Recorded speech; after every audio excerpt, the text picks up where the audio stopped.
Welcome to the EnsoReal Paradigm Shifters podcast. This show is for and about the entrepreneurs who work to improve and expand our human well-being by bringing cutting-edge technologies and ideas to life. In this episode, we talk with Swanette Kuntze. Swanette is a certified business coach, a practitioner of neurolinguistic programming, and a wingwave coach. Swanette is also a certified stress management trainer, as well as the host of the Holistic Creators podcast. And now, here is our conversation with Swanette Kuntze.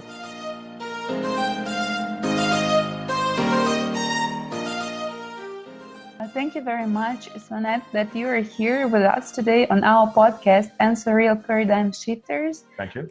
Yes, it's our pleasure to meet you here with us, and let's start. And the first question I have for you is, if you had to use a fake name, what fake name would you make up? How do you think? So, thank you very much that I can be your guest on your show today. And I really appreciate to be here with you in this interview. So if I would use a fake name, this would be my soul name. It would be Sanaya. Sanaya. It sounds very beautiful. And what does this name mean? This is the name that I got when I channeled my soul. So my normally name is Swanette, but the soul that reincarnated has the name Sanaya. And I'm sorry, when you say you channel your soul, how does that happen? What's the procedure or the process? I connected with the all existence. This is opening my crown chakra and going in the seventh plane level, and then going down in the fifth plane level where all the information lies. So it's known as the morphogenetic field, or it's known as the Akashic records or something like that. Yes, that's very interesting. She knows. Yes, about Akashic, yes. Yes. And I have read that you're the guardian of living library in the spiritual world. Could you explain a little bit for us and for our listeners, what does this mean, and how do you access this knowledge, and how this knowledge can serve here in this dimension? Yes, in this dimension where I'm in the now and here, I'm an engineer. I studied environmental technology, and I'm also educated in medicine and stuff like that. So I figured out that my purpose to be here has something to do with saving life and helping Gaia or the Earth to survive and protect living beings. And this is something that is very strong motivation in me. And so I tried to figure out where does it come from. And that was the reason I went into the Akashic records, and I saw times before when I did this about the same things. And I started reading some books about the Pleiadians and where souls can come from and how they develop during the different incarnations. And at one point, I read about the living library. So this is all the information about life in the universe, not only what happens on our Earth, but also what happens in the whole universe. And there are some guardians who protect the living library, but also can open it when the time is right. So I'm only one of several. There are 12 at the whole. And this was so much in resonance with me reading about that, and then I tested it if this is the truth for me, and Yeah. I got a yes, and yeah. That's amazing. And how you told that you tested and you went to read Akashic records and you're one of the 12. Could you explain, and maybe it's too much in one one question, but how did you test this, that's truth and that really exists? Because I have read a lot about that, and I was wondering not how to get there necessarily, but what is it all about, and who are these people, who are the guardians? And for some unknown for me reasons, I'm interviewing you now, so please explain. So I'm testing it. I don't know if the word is right. Kinesiology. It means I can test it with my fingers. Okay. If an answer is right, it makes this, and if it is wrong, it goes this. Mm-hmm. So I connect myself with the all existence, and then I ask some questions, and I get the information back. So it is not what comes from my mind or is in my ego, but it comes from the higher source. Mm-hmm. And with that, I can test about everything with this way of using the fingers and figuring out if it is yes or no. So for me, it is a really easy way to get answers.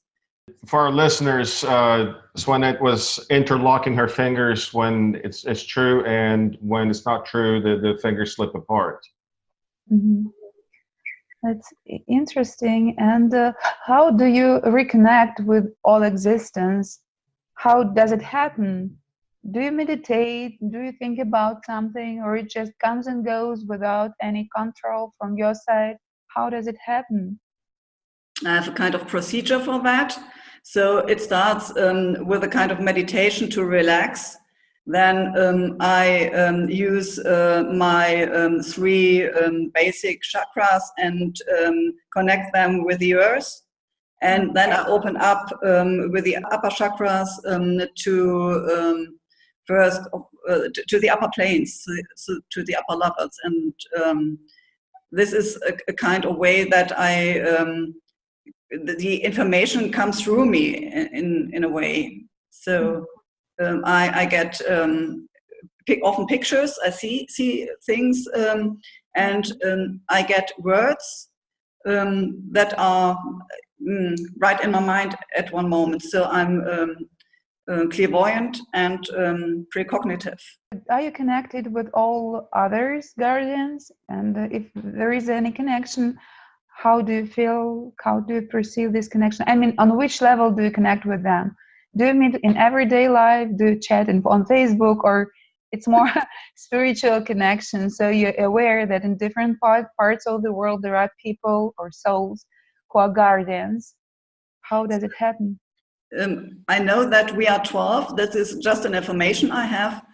But I only know one person that just came into my life. This was a really funny thing, because it is, if you believe in synchronicity, this was some way it happened. So I was in a restaurant, and we had a meetup, which is an open meeting for people to discuss one special thing. And I had and the information that this is an open meetup, and we will discuss the soul purpose. And she came right to my table and told me everything about her. So we didn't meet each other before. So she was really a foreign person to me. And she told me that she also is an engineer and studied environmental technology, such as I did, and that she knows a lot about spirituality. And at that moment, it was clear that she is one of the guardians too. So I met her in real life, and I think we will connect to each other with the other ones when the time is right. So I don't know when it will be, but it will come at that moment when it is necessary. What kind of knowledge is it, and why we need to protect this knowledge until the proper, so to speak, date? Why it is so? It's a little bit difficult to explain because I think we have different forces that act on Earth at the moment. So people that try to bring Earth into the new Earth, so into another kind of dimension with which is necessary for everyone to survive.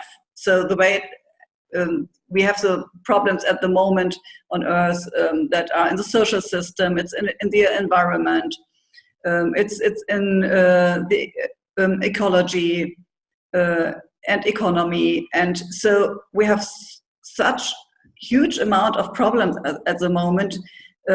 We need to go into another kind of mindset and have this paradigm shift to go on with our own existence and also with the existence of the galaxy and so on. And if we destroy the Earth, we will have not only a problem with this planet, but it will impact the other planets too. So, because everything is connected, this is the idea of the all existence, that every person and every animal and every living entity and the nature and everything is connected.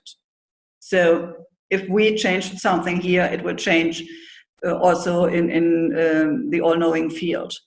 And because knowing how to create something that brings us further, if it is in the right hands, it will bring us to the new Earth. But if it is in the wrong hands, it also can destroy everything. So you said about the universe and about the force, and then wondering, what is this force which unites everything and everybody, every existing entity? How would you call this force? For me, it's nature, the natural creator. I don't have really a word for that. I can see it as a bright light, something like that. But how to describe it? I think everybody can have its own imagination about that. Some people call it God, or some people call it whatever. So if it is not connected to any kind of religion, you can call it whatever it is. Okay. And some people also have institutions behind it, but I think it's about the spirituality or the beliefs that you have. That's interesting. And how did your path or your journey towards that begin? So obviously you were not with all this knowledge at the point of your birth, I think, right? So I'm not sure if I didn't have all this information during my birth. Perhaps it was all there and then it disappeared. But the point where I remember first that I got in contact with this was when I was about 8 years old. I lived in a house where the wood under the ceiling was painted with pesticides. And at that time, people did it because of the protection of the wood. And so, but these pesticides were toxic. And so I felt in coma since I was 8 years old, and it was on a regular basis. So until I was about 16 years old, for this time I was in a coma again and again. And it started the intoxication that I only couldn't see color, so I only could see black and white.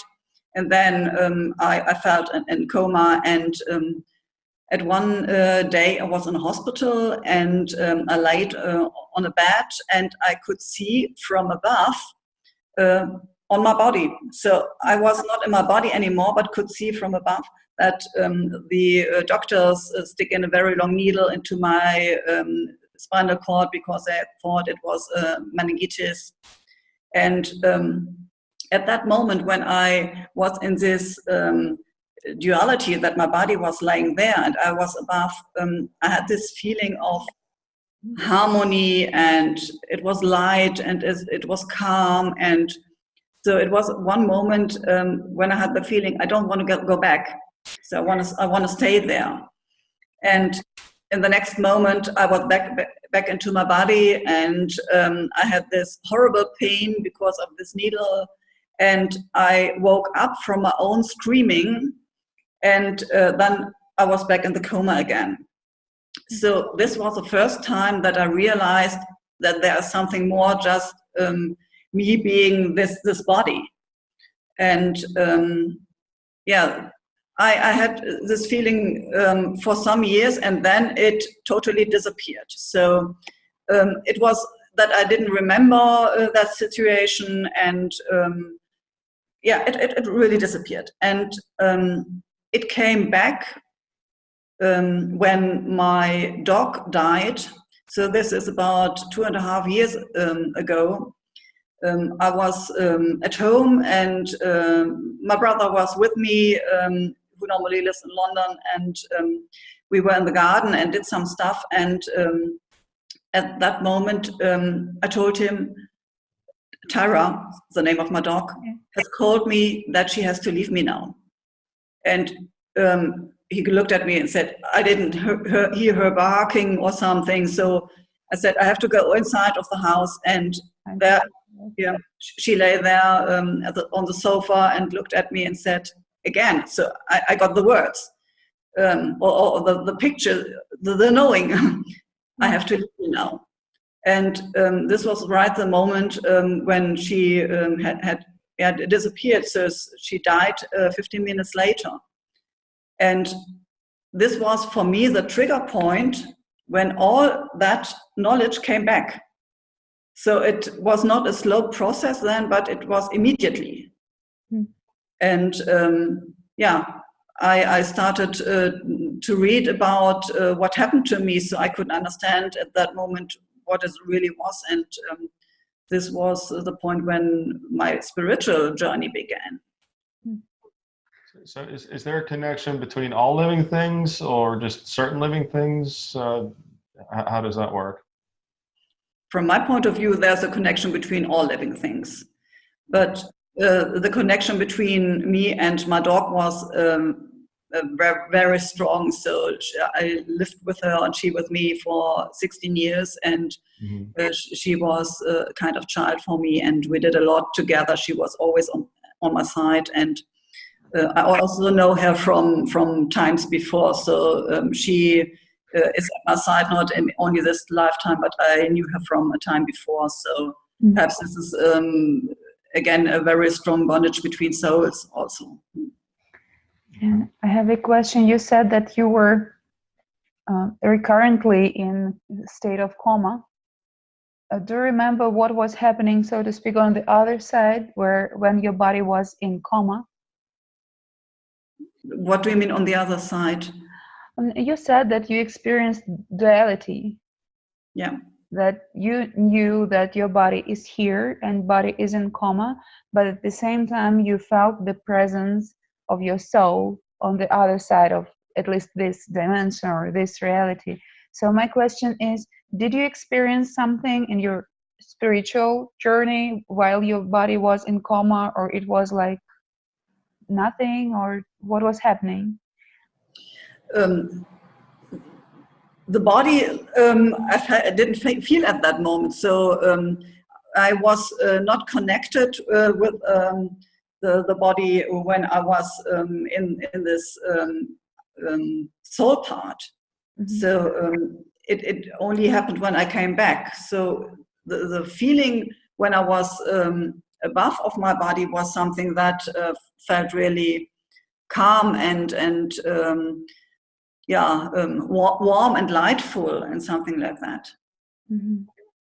Would you describe it as being enlightened or fully conscious or aware, or how would you describe this state of being? At that moment, yes, enlightful can be a word, but I was not in that state of consciousness.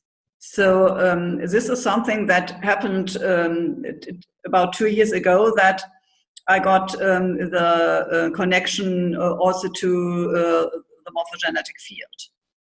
Okay. So there is the information. And what are you going to do with this information and access to the information you have? Do you plan, I don't know, to write books, to write articles, to do speeches? What are your plans? What are you going to do with this kind of treasure? Of course, I try to help surviving all living beings and Gaia. So it is one of the parts, and also to tell other people about my knowledge. So I share the knowledge in some kind of a podcast like yours, for example, and also about my own podcast, Holistic Creators. And I try to get people together and build a kind of community with other people who also have knowledge in other parts. So I don't know everything, but I can channel a lot of stuff. But so many people are in different disciplines who also have the idea that everything is connected, and if we can come together, we have so much force to create the new earth. And for me, it is all about cooperation and sharing insights. Interesting. And you mentioned new earth. How do you envision the new earth? Well, for me, hopefully it's a kind of paradise. So I think what will change is that our bodies will not be in that kind of matter that they are now. So they become more fluid, more liquid. But we still will have a body. And it is that we use other technologies to communicate. So it is more about telepathy, or using other techniques, just knowing or just seeing things on distance, and using the morphogenetic field to bring up information into the hyper realm and bring it back to another person, so that we don't need this kind of technology we use at the moment to communicate like we do on Zoom here, but we can use other technologies that are located in ourselves. And hopefully it will be lightful. Thank you very much for sharing this. And how do you think, is there a place for technology? I mean, for technology, like cutting edge technologies, which already we have, like robots, like artificial intelligence. Is there a place for such technologies in the new earth, or are they in contradiction with the concept which you just told us about? How do you think? I have no idea. At the moment, we are so much used to have technology all around us, and I see the development of artificial intelligence, which I personally don't like that much, because again, if it is in the right hands, it is fine, but if it is in the wrong hands, we can have huge problems. So I just can test it, and the answer to that is yes. So yes. And how do you think, what kind of qualities future humans should inherit to be successful, to live in harmony? What are these qualities? What are these characteristics we should develop in ourselves, first of all? So even technology, cutting edge technologies like artificial intelligence and robots could be helpful instead of being harmful and destructive.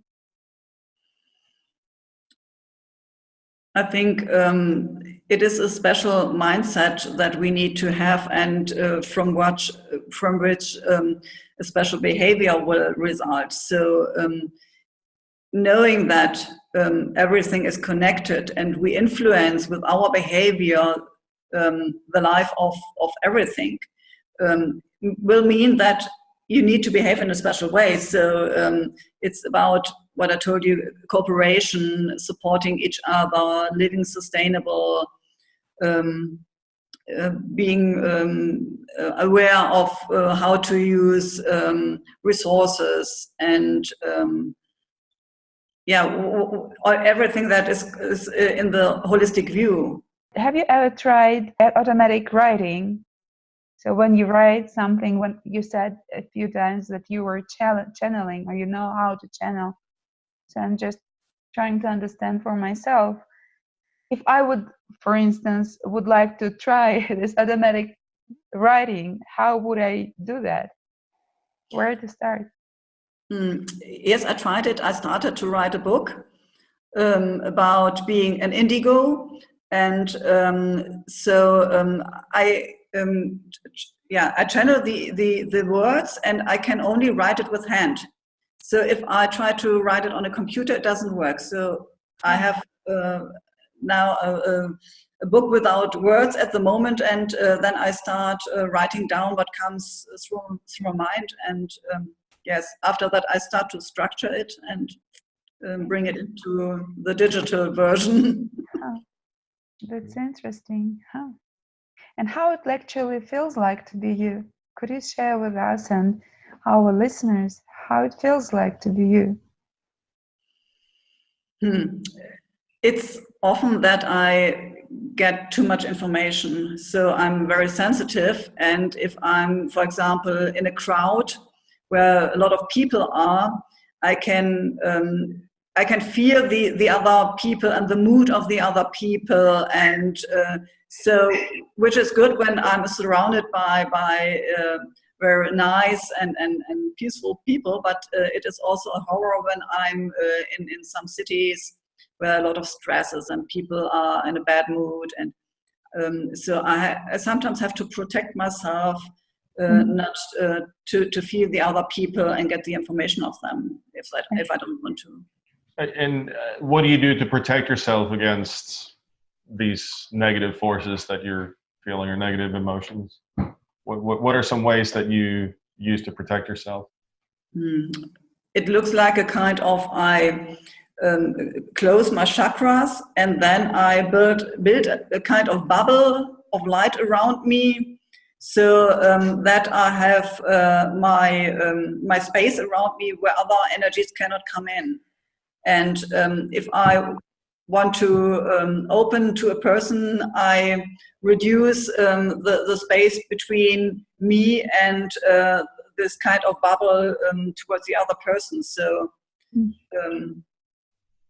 interesting. like that. And Swanette, and what scares you? The development at the moment in our system. So I see a lot of people that are also scared too and don't have a vision anymore. And I see some forces that try to bring down people if they speak out loud. And so I'm scared that the people who want to bring the light back into our system will not have enough force or not connected as good as they should be to create this new world. And what's the best way for such people, for light people, to deal with this situation? What can we do? What to be united and to overcome this situation? I think a lot of people who also are who also have the possibility to open up and be aware of their own gifts are shutting down at the moment because they are scared of what will happen to them. So if we can stand out in the front or stand in the front and tell other people, so I overcame this fear, and I talk to you about things I normally would not speak about, because this is not what my normally business is. So standing there and telling other people, follow me and let's connect to each other and find out what are your gifts and what do you think, what is your soul purpose that you can contribute to bring forward our vision or the vision we can share at some point. And you mentioned the other force, which is kind of, as I understood, fighting this light. What is this force? How do you think?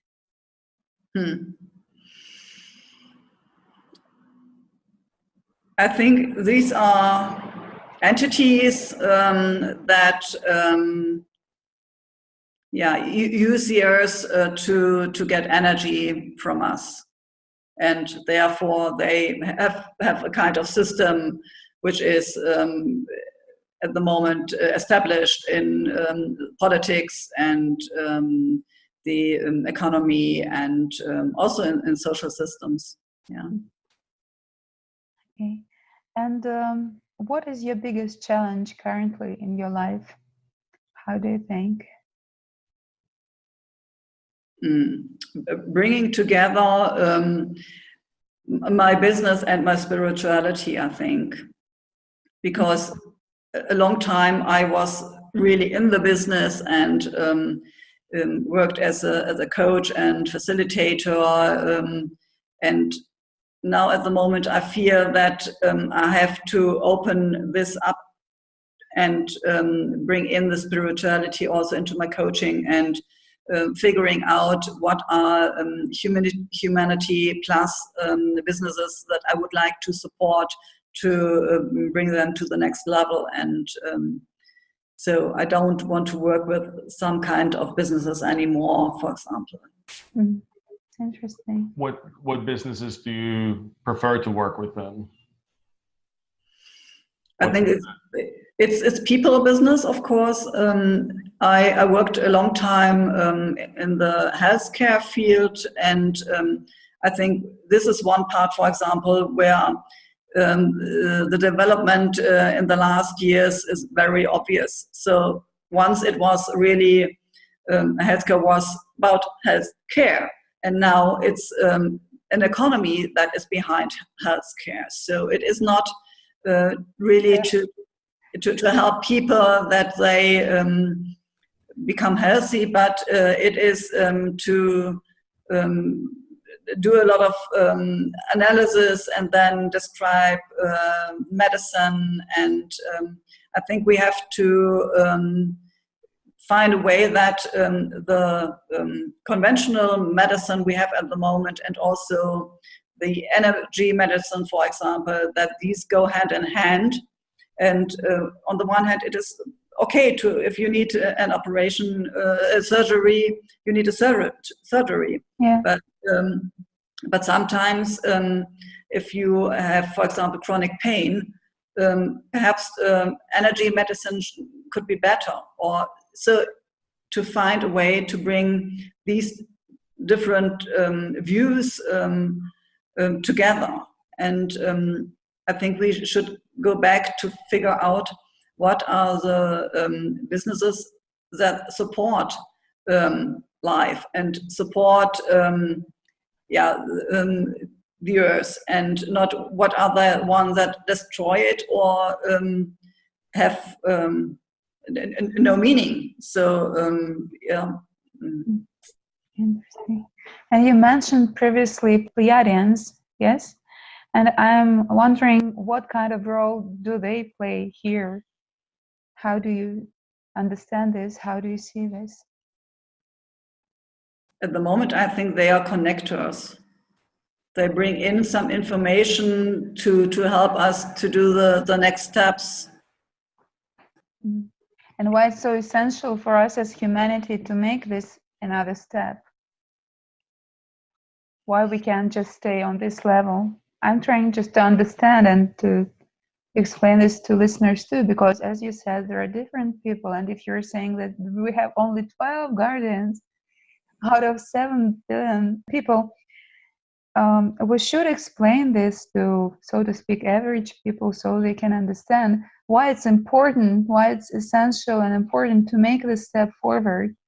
Because we all, again, an average, though I don't like this word too much, average person tends to stay in the, so to speak, comfort zone and to escape change.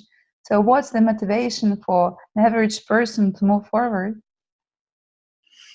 How would you describe this? I think the comfort zone the people are in right at this moment will become smaller and smaller. So in some countries, there's still a big comfort zone around people. If you go to Germany, for example, living is still about easy.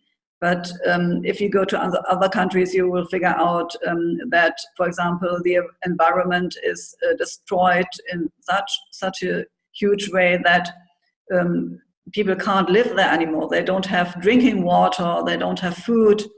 And also, if you don't have the basic resources, people will start fighting against each other about this stuff. So the social system will also break down. And I think if we go on with this development we have at the moment in different countries, it will also start in Germany or in Europe and in other countries. And then people are forced to change because the comfort zone isn't there anymore. So why wait until it is too late? So at the moment we have the knowledge, and we can find a vision how to change the system and do this paradigm shift. And we have the possibility to handle it. But if we wait and wait and wait, there will be a point where it's perhaps no turning point anymore. So it can be too late if we get, for example, a World War III or something like that, and atomic weapons are used. We don't have to discuss a vision anymore. Yes. Yeah.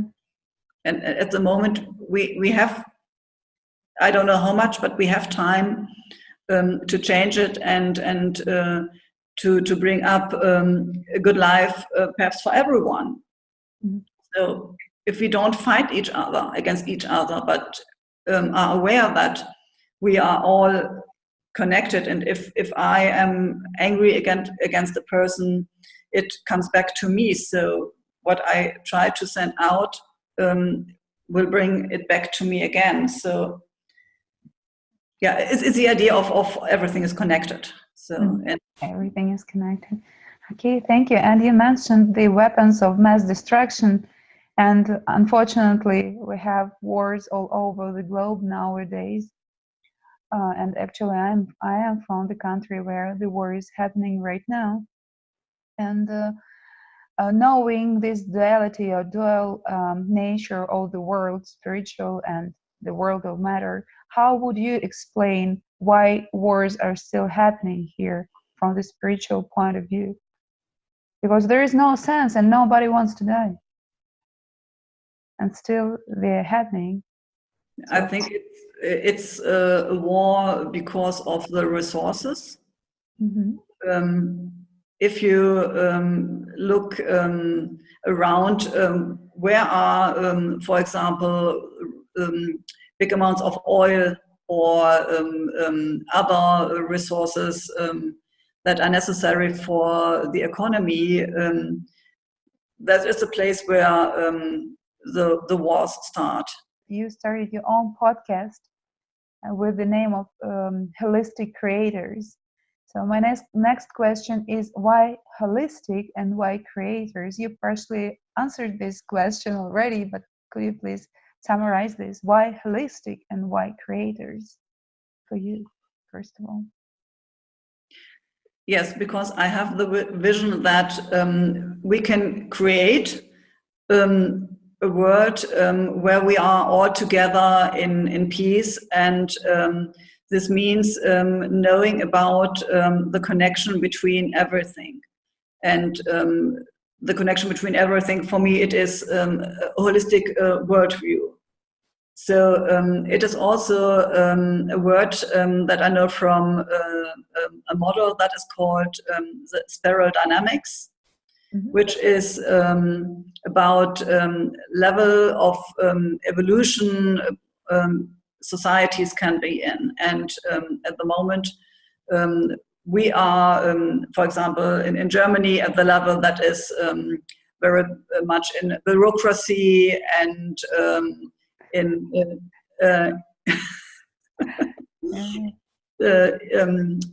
egocentrism, but it is also on the next levels that is all about being connected in nature, and the next level will be the integral and then the holistic. So for me, this is the way we have to go. So I start from my heart on the green level. I'm very much into ecology and sustainability and health from background, and I want to bring up the people into the holistic level. This is my idea behind it. Thank you very much for sharing this. And I would like to ask you, from time to time, or all of us during our lives, we experience the times of failures. What was your biggest failure, and what have you learned from this experience? I think even though that I'm a coach and I'm trained in healthcare, I ran into a kind of burnout. And for me, it was that my own alarm system didn't work, and I was, if I would have gone to a doctor, it would be diagnosed as a burnout.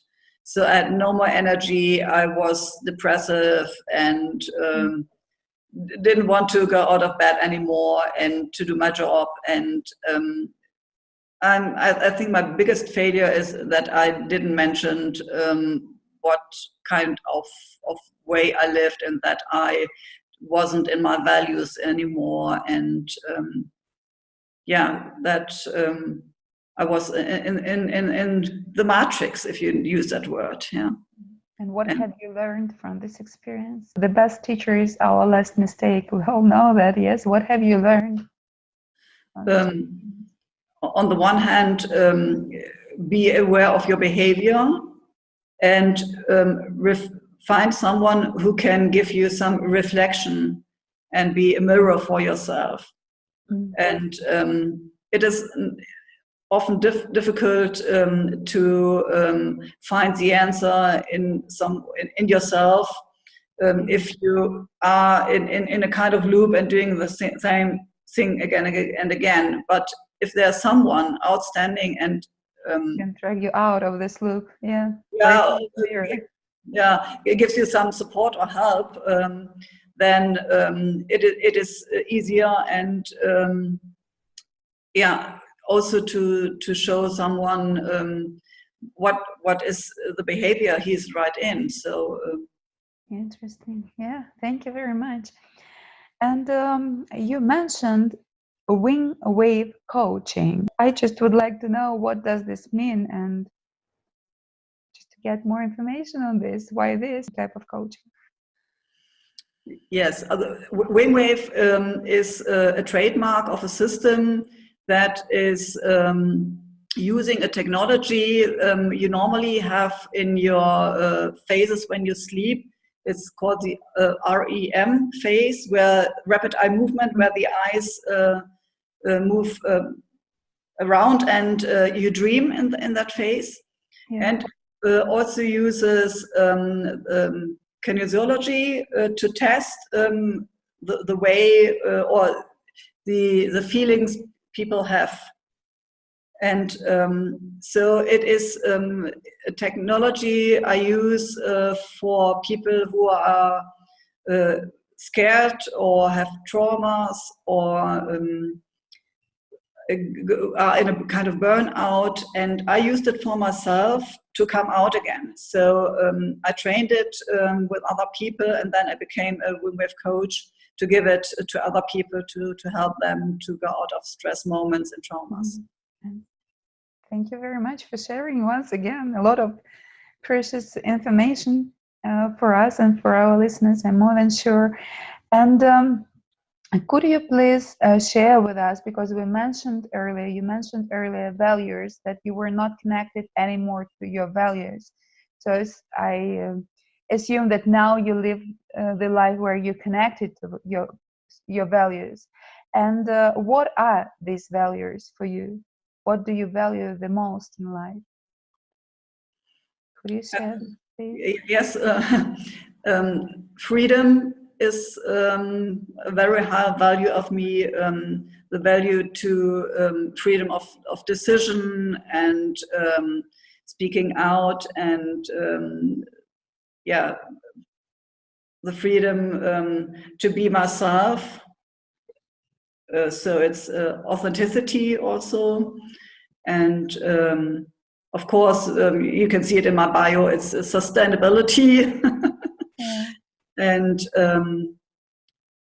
cooperation. Yeah. These are great values. Thank you very much. And Swanette, if I ask your friend, what is your superpower? How do you think? My superpower? Yeah. Oh, I'm not Catwoman, but something like that. I have a lot of cats, but in a different way. So, my superpower. This is a really difficult question. I think it is knowing people, or being aware of what is inside of people and bringing that out, finding their gifts and helping them to live their gifts. Thank you very much. And I have a question related to your answer. You said you can feel and know and see. Sometimes you can even read in the minds of people. So were there times when it was even painful for you? Painful, no, but it is sometimes disturbing, because, for example, if I'm coaching business people, and I know that the source where it all started, that they have these problems, is not in the business world, but it is so much, it is in the history of them. So I cannot go there and tell them, yeah, the time you have been there and there, this is the real problem, and now you have it again. So sometimes I have to. You have to learn. Yeah, you have to understand. So sometimes I have to shut down this insights I get, and just do the work, and then I try to bring my client step by step, that he can perhaps open up a little bit more and see what I can see. So this is sometimes disturbing, but. Okay. This feeling or connection with other people, does that work through electronic means as well as we're doing now with teleconferencing, or does it work better in person when you're closer physically to that person? And I mean, in the same room, for instance. Right now we're probably separated by hundreds of miles, if not thousands. So does this feeling or ability to feel other people diminish, or is it the same, or how? It is when I'm face to face with other people, it's so much more. So at the moment, I can't feel you very much, because you're right in a distance, but also this is a digital medium between us.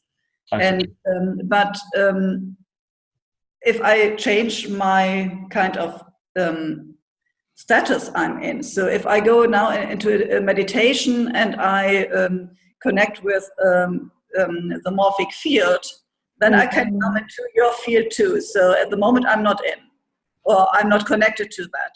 But then the distance is not the problem. Is there any way or any path you can be connected or logged in, so to speak, in this morphogenetic field always and still live your daily life? Is there any way to do this, or you have to switch in between roles?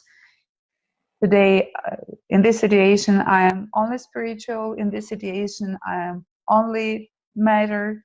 Or is there the way and path to be in tune with the higher force and morphogenetic fields and all the spiritual things you told us about constantly? Or these are mutually excluded?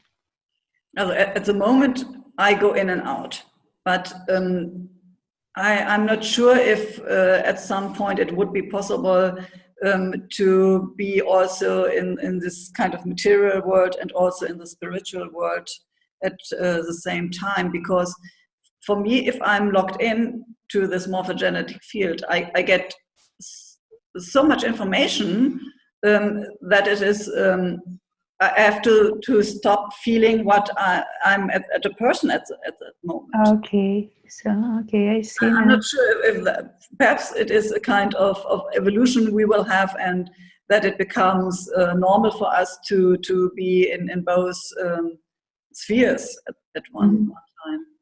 To combine this, yes, in us. That's interesting.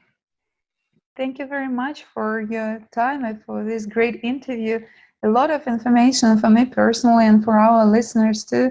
And I was very fascinated about the Akashic records.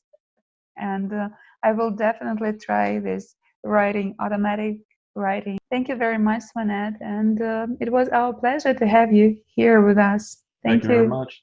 Yeah, thank you. See you soon.